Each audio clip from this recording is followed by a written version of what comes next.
I'm going to move on to another posting from Dimo Mariri in South Africa, and he writes, the ICC is a neo-colonial institution that is determined to practice selective justice for the benefit of the West against Africa. The ICC appears obsessed by Africa.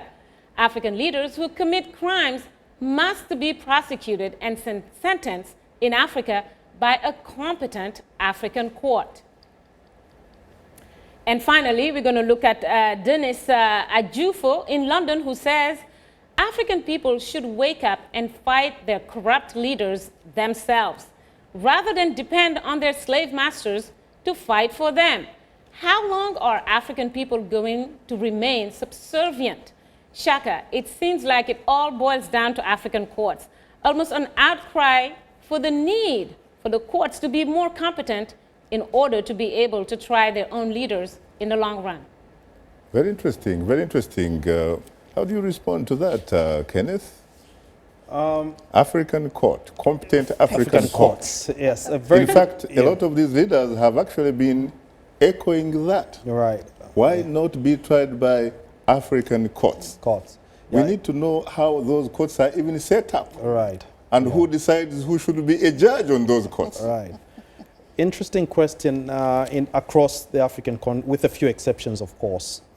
Generally, the concept of judicial independence goes closely with the concept of accountability. You cannot be independent without accountability.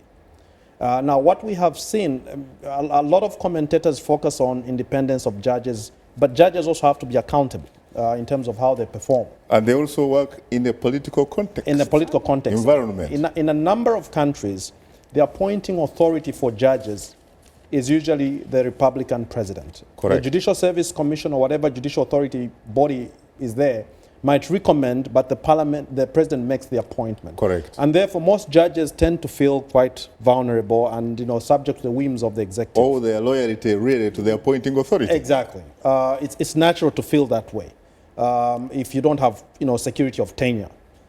So I think there's a good case there to try and strengthen the judiciary. In some countries, for example, we've seen judicial activism. Certain judges have ended up losing their jobs. Correct. Which does not really give a good picture